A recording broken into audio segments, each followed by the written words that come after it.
Welcome to Wednesday, the 4th of March, and Air News Daily with me, Jeremy Spake.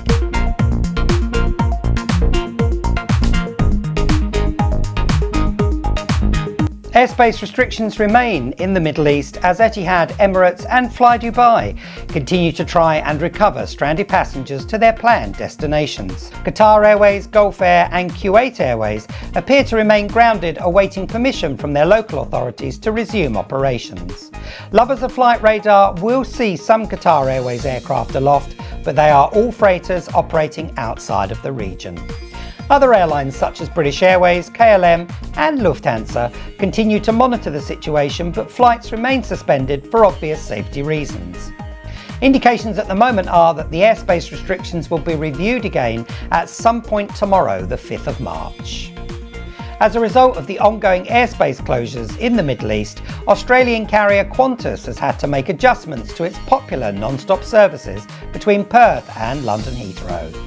Flights are now having to make a mandatory tech stop in Singapore to allow for fuel uplift in order to reach London using the revised flight routing. The return service also makes the tech stop in Singapore. Qantas has confirmed that this is a temporary measure and that non-stop services will resume when it's safe to do so. The flip side to the change is the stop now means that an additional 60 passengers can travel on the flights, as the payload restriction to facilitate non-stop flying has been temporarily lifted. Good news if you've been waiting to get to London, I guess. Egyptian startup Pyramids Airlines, a new charter carrier planning to launch services this year, took delivery of its first Airbus A321-200 recently as it undergoes regulatory licensing processes. The airline is currently in negotiations to secure contracts for leisure and ACMI operations, aircraft crew, maintenance and insurance. And with the arrival of their first aircraft, look like they may be on track to achieve their first flight this year. According to the airline, they plan to focus on serving Egypt's most important leisure destinations, such as Sharm el-Sheikh, Luxor, Aswan, Hurghada and Cairo, from Eastern Europe and Asia, and we wish them good luck. You asked us to bring you some Air News Daily merch to tickle your taste buds with. So we've launched Air News Boutique. You go to shop for all that stuff you don't need but want anyway. Grab yourself one of our cool looking t-shirts, or maybe a hoodie. You could also be a mug and snag one of these little beauts, or just get carried away in the excitement. Visit airnewsdaily.tv, click on the boutique button and indulge yourself. Go on, you know you want to.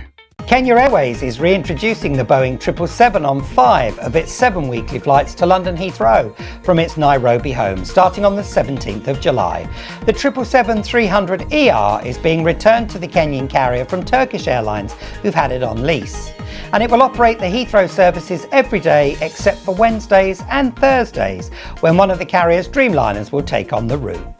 The reintroduction of the 777 to London provides additional seats and, perhaps more importantly, greater cargo capacity, which we believe is a key driver for the decision to introduce the aircraft. London Gatwick services will continue to be flown using the airline's 787 Dreamliners.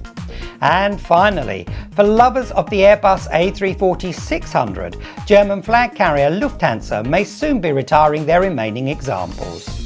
The aircraft has stayed in their fleet beyond its original retirement date as the result of new aircraft delivery delays, but now looks like it might finally be about to make its last flight on the airline's network at the end of October, just before the winter timetable commences. Anyone who's been on an A340-600 will know that it can seem like a very long walk from one end of the aircraft to the other, although it's great for getting in those 10,000 daily steps. I know, I've done it a few times myself. Thanks for watching. Don't forget you can get in touch with us via the details now on screen, and I'd like to thank those of you who have sent me personal messages to check my elderly mum is okay following her emergency admission to hospital on Monday morning. Thankfully she's stable, and your messages have been truly amazing. We really do appreciate it. All being well, I'll see you again tomorrow, and until then, take great care. Tune in tomorrow when we'll be bringing you the latest news from the commercial aviation world. And don't forget to subscribe to Air News Daily.